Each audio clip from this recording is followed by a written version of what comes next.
Welcome to EPG Pathshala. I'm Dr. Kanika Ahuja, Associate Professor of Psychology, Lady Shri Ram College for Women from University of Delhi. This module is called Demographics and Crime, an Introduction. In this module, I will walk you through the link between various socio-demographic variables and crime. Crime. Is it a social problem, a legal problem, or a psychological problem? It is all of this and much more. It is pervasive and a cause of concern across national and international boundaries both. In India, according to the National Crime Records Bureau in 2014, there is a rise of 8.9% in the cognizable crimes from the previous years. A total of 72,29,193 reported crimes. Isn't that a lot of criminal activity? And that's just the reported ones. According to several estimates, more than half the crimes go unreported due to the unwillingness of police to file FIRs or the reluctance of the victims to come forward. Crime not only affects individual victims, but also the quality of life of people and economic growth of the society in general. Empirical researches in the fields of criminology, sociology, psychology, and economics have tried to explore the relationship between crime and other demographic variables. Let's look at the learning outcomes. At the end of this module, we hope that you will be able to understand what socio-demographic variables are and appreciate the link between various socio-demographic variables and crime. But first, what are socio-demographic variables? Socio-demographic variables are attributes that describe the sample on which data is collected. Also referred to as sample characteristics, they represent the population in terms of age, gender, marital status, economic status, and so on. Do such socio-demographic variables influence crime rates? The answer is a clear yes. There are various social, personal, and contextual factors that could influence criminal behavior. Although they do not work in isolation, but they interact with each other and do impact criminal behavior. Let us examine some socio-demographic variables one by one. First, education. Do you know that Bihar has the lowest enrollment in secondary schools among the poor states? Do you also know that the crime rate in Bihar is second highest among poor states? Do you think there is a connection between crime and education? Maybe. Researchers have found out that the number of years and quality of education is inversely related to criminal activities. Students who attend better quality schools tend to commit less crime during both their schooling years as well as in their post-schooling years. There are several psychologists like Lochner, Mashlin, Mary, and Vujicic who found that more inclusive schooling reduces the chances of committing crimes. Inclusive? Yes. Here's how it works. Greater heterogeneity increases contact and diminishes desegregation. This in turn reduces stereotypes and prejudices and decreases the chances of committing crimes such as hate crimes. Let's try to understand how. A hate crime, as you would know, is a crime, usually violent, which occurs when an attacker targets a victim because of his membership in a certain social group. In a recent hate crime in the United States last month, a teenager called a Sikh American postdoctoral fellow at New York University by the name Osama. Clearly, to this ignorant teenager, there was no difference between a turban-wearing Sikh and a Muslim terrorist. Now suppose this kid had gone to a school where there were other Sikh students who were studying. A greater contact between him and such Sikh students could have led to greater understanding what the turban is, reduce stereotyping, and hopefully lower crimes.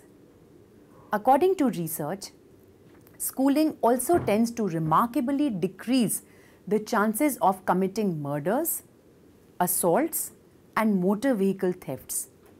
There are two important parameters of schooling that reduce crime.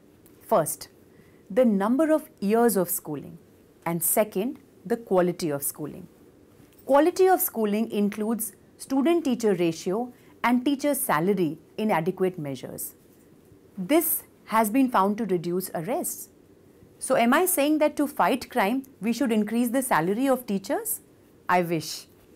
But jokes apart, one also notices that though violent and property offences reduce with schooling, white-collar crimes such as forgery continue to be committed despite good quality schooling.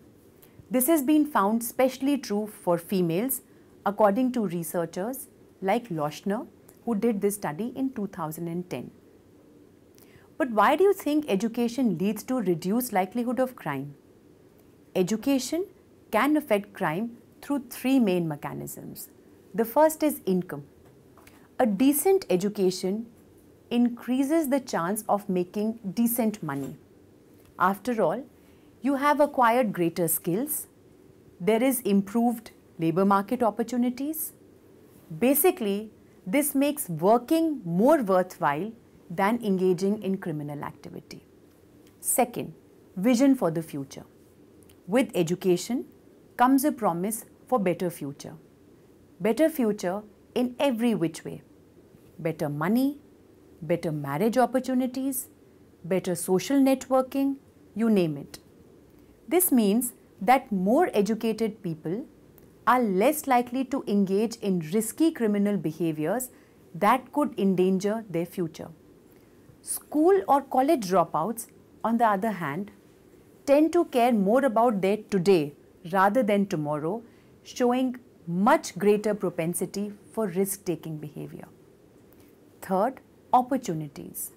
More time spent in school naturally means less time on the street committing crimes.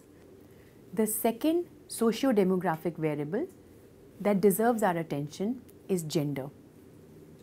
Research has established that men commit more crime than women.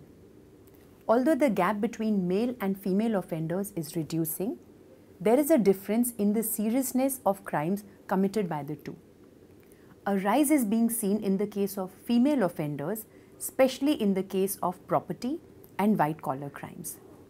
The FBI Uniform Crime Reports, UCR, shows that for violent crimes, only 20% of women were arrested.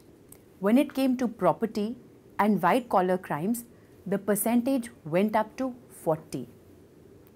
There are several crimes where the woman is much more likely to be the victim than the man. Can you think of some such examples? These are domestic violence, sexual violence, rape, trafficking, stalking, sexual harassment, dowry deaths, acid attacks, to name just a few. Despite the fact that the Universal Declaration of Human Rights and Convention on Elimination of All Forms of Discrimination Against Women, CEDAW, provides some special rights and privileges to women, surprisingly, only a few countries have special laws to deal with such crimes.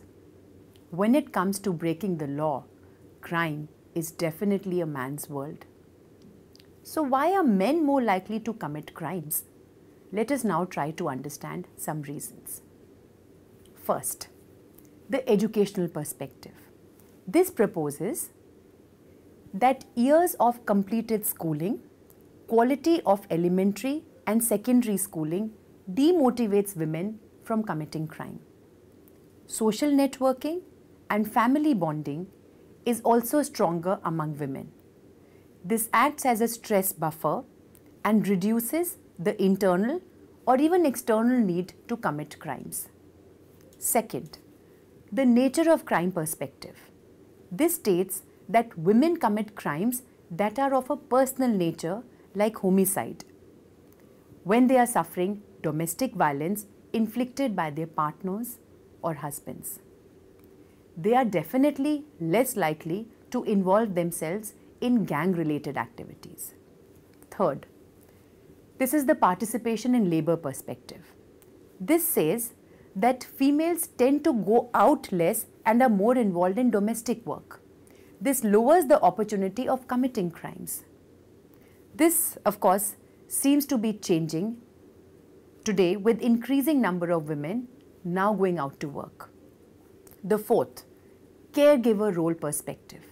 This suggests that the role of a nurturant mother is incompatible with that of a criminal. If a woman has to attend to her children, the decision to engage in criminal activity weakens. As a society, we raise our girls to be gentle and giving. We raise our boys to be strong and assertive, don't we? The third socio-demographic variable is marital status. Researches after researches have shown that marriage is predictive of greater well-being. According to a number of researchers like Kanazawa and Still in 2000, Laub and Wimmer in 2006, to name a few, married men commit less crime than unmarried and unemployed men. So what happens when two people marry, which reduces their chance of committing crime? First, attachment gets built up between two individuals as a consequence of marriage. This attachment acts as a stress buffer and lowers frustration. This reduces the need to commit crimes. Second, in addition to attachment, marriage also brings about social control. As any married person would vouch for, marriage brings with it interdependent systems of obligation, mutual support, and even restrictions. Don't do this, don't go there, come sit here. You get the hint, right? Won't this reduce criminal activity? Third, marriage brings about a change in routine, schedules, and lifestyles of individuals. What you do in your leisure time changes. Your links to deviant peer group also weaken. When parenting responsibilities follow, it makes individuals focus more on family-oriented activities than unstructured activities with peer group. Next, marriage is full of multiple identities. These identities can change the sense of self to take the onus of caring for one's partner and children, and in turn be taken care of. This leaves no room for the identity of a criminal. For those of you who might be wondering, do live-in relationships also lower the chances of criminal behavior as marriage? There is bad news. Married couples show better sense of responsibility and commitment than those living in such cohabitation arrangements or live-in relationships.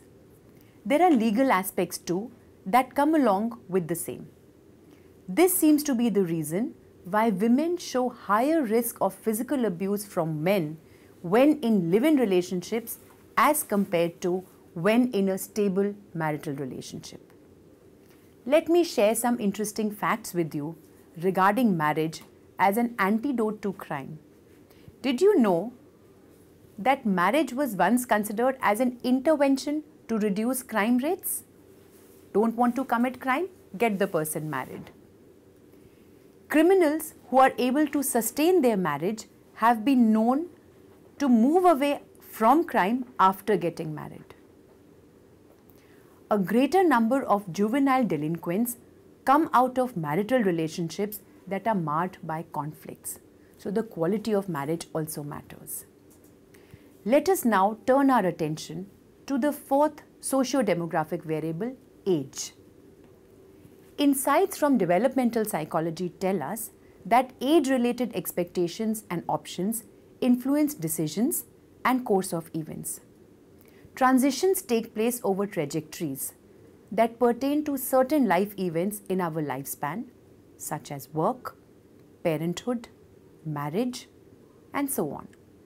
The experience of such trajectories and transitions affect our coping and consequently decide whether our behavior will be adaptive or maladaptive. Does early criminal behavior predict later criminal activity? Research evidence is mixed. On one hand, studies have shown that early aggressive behavior, violent temper tantrums are predictive of later criminal behavior. Conduct problems during childhood are linked to antisocial behavior in adulthood, like partner abuse, traffic rule violations, and physical aggression. On the other hand, some studies also show that delinquent behavior does not necessarily ensure criminal actions in adulthood. Significant life events like marriage, better social stability, leaving a certain geographical area, and employment tends to reduce criminal tendencies. What research is clear about is this: crime is highest in the late teens and early 20s, after which it declines. People in the age group of 15 to 24 years account for about 40% of all arrests, although they make up only 14% of the population. There are several reasons why young people below the age of 25 years are more likely to commit crimes than those who are older. First, usually after 25 years or so, people take on new roles such as spouse, parent, wage earner, etc. The consequences for crime shall impact the criminal's family and responsibilities, a thought that keeps them away from crime. The young, on the other hand, live only for themselves. Second, opportunities for criminal behavior reduce as older people change their lifestyles, like sleeping early, not clubbing, not being out on streets that much, watching TV at home, etc. The young people are then more likely than the elderly to find themselves in an environment conducive to crime. Third, peer pressure. This is definitely higher among young people, encouraging them to adopt deviant behavior like underage drinking or eve teasing. This really brings me to an important food for thought regarding India. You all know that approximately 50% of India's population is below the age of 25 years and below the age of 35 years is 65%. The average age of an Indian citizen will be 29 years by 2020. Contrast this to 37 years in China and 48 years in Japan. Though this demographic dividend could prove to be an advantage for India, but if employment is not generated for this huge youth population, the crime rate could reach unprecedented levels, something for policymakers to ponder about. The next socio-demographic variable is social network. Stable social networks, as you would have guessed by now, reduces the chances of committing a crime. Social networks operate in three important ways: social bonds, social support, and social control. Social bonds over the life course include family, school, peer group in childhood and adolescence, marriage, and so on. Such social bonds provide social support during times of frustration and need. They also exert an informal social control through implicit and explicit norms that reduce criminal behavior. It goes without saying that those who belong to stable family setups and cohesive support networks are less likely to engage in criminal activity than those who do not have such networks. In a collectivistic society like India, such networks become even more important. The sixth demographic variable that we will talk about is developed countries versus developing countries. Have you noticed that while the crime rate in developed countries are falling, in developing countries no such trend is seen. Despite the fact that income levels are rising in developing countries, the crime rate seems to be multiplying. Every day our newspapers are filled with reports of murder, rapes, child sexual abuse, chain snatching, kidnapping, road rage, and so on. Let us examine some of the possible reasons. First, the cultural theory. This states that in developing countries, there seems to be a cultural sanction of violence against women, LGBTQ community, and transnational crimes such as sex trafficking, drug trafficking, military attacks, theft of natural resources, poaching, timber theft, theft of minerals, and so on. This is a cause of inflated crime rates in developing countries. Second, the economic theory. This states that high degree of inequality and growth restricted to certain specific strata and unequal distribution of wealth accounts for greater crime rate in developing countries. The difference between the haves and the have-nots. Third, according to the theory of relative deprivation, the perception of deprivation relative to others rather than absolute levels of deprivation causes frustration. This in turn fuels crime. Think about this. 20 years ago, very few people in India actually had cell phones. Today, almost everybody, whether it's an auto driver, a vegetable vendor, a car driver, own a cell phone. Those few who do not have a cell phone shall experience a sense of relative deprivation. Lacking the opportunities to earn money through legitimate means, such as gainful employment, they may turn to crime to reduce their relative deprivation. Other factors that contribute to criminal behavior in developing countries include lower educational levels, rapid pace of urbanization, and drug consumption.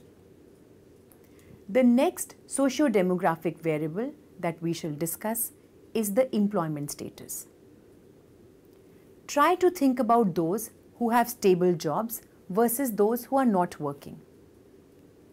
What are the differences between the two? Employment brings about job stability, job commitment, and ties to workplace and work colleagues. This increases social control and decreases criminal behavior. Past researches have linked unemployment to property crimes more than other violent crimes. Burglary and motor vehicle theft has also been associated with unemployment. The link between unemployment and crime has been explored from different perspectives. According to Becker, in 1968, two hypotheses postulate this link. The first is called the motivational hypothesis. This states that as the economic prospects of an individual decrease, the drive to engage in criminal activities tend to increase. Therefore, unemployed individuals are more vulnerable to becoming offenders. Second, the opportunity hypothesis. This states that since the employed are busy working, that too mostly indoors, they have less of an opportunity to actually go out and commit crimes. The unemployed, on the other hand, tend to remain outdoors. This gives them greater opportunity to commit street crimes and to break the law. The last socio-demographic variable linked to crime is geographical area. Do you think the area in which one lives has any connection with crime? It does.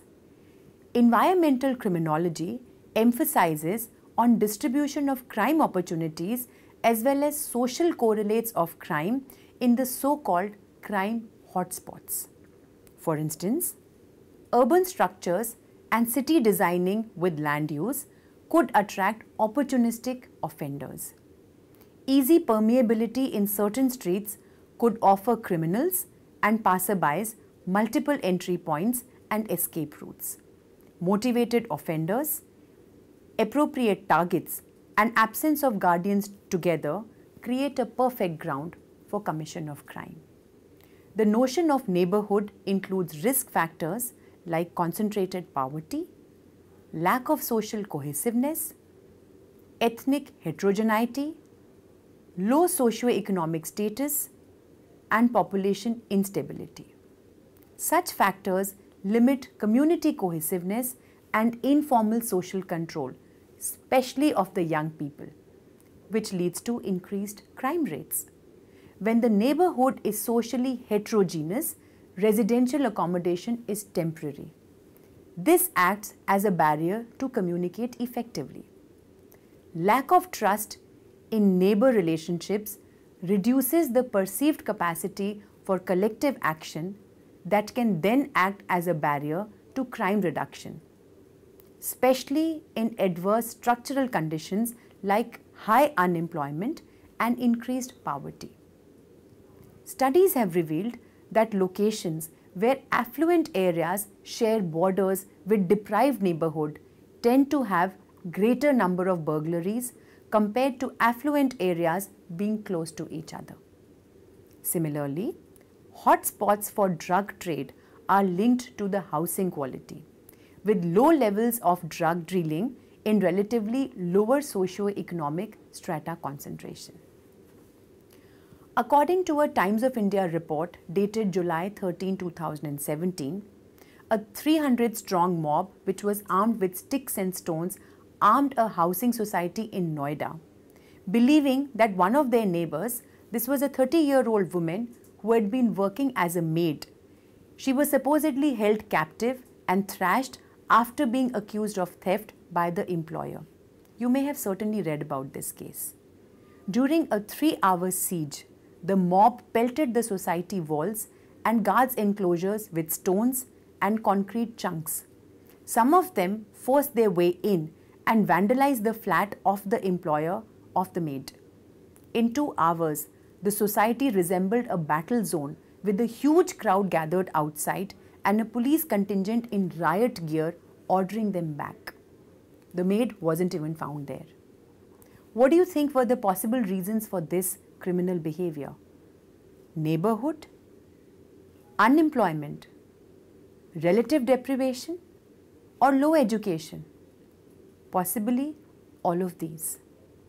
According to Johnson in 2000, occurrence and type of crime depend on several factors such as population density, degree of urbanization, racial heterogeneity, population composition, especially youth concentration, mode of transportation and presence of highways, economic conditions including income levels, poverty, job availability, educational, recreational, religious and cultural factors, family characteristics including family cohesion, climate, efficacy of law enforcement agencies and their policies, residents' attitudes towards crime, and crime reporting practices. Students, let us now summarize what we have learnt in this module. We have discussed several socio-demographic factors that are linked with crime. These are education, gender, marital status, age, presence of social networks, developed versus developing countries, employment status, and the geographical area in which one resides. It is important to note that all these factors have a correlative but not a causal relationship with crime. These variables interact with other temperamental and contextual variables which influence whether an individual ultimately will commit a crime or not. The role of society and the government cannot be ignored in this regard. The way the government treats its citizens and ensures a good quality of life for them determines whether the country's population will contribute to the development of the country or result in deterioration of the country's image. Thank you.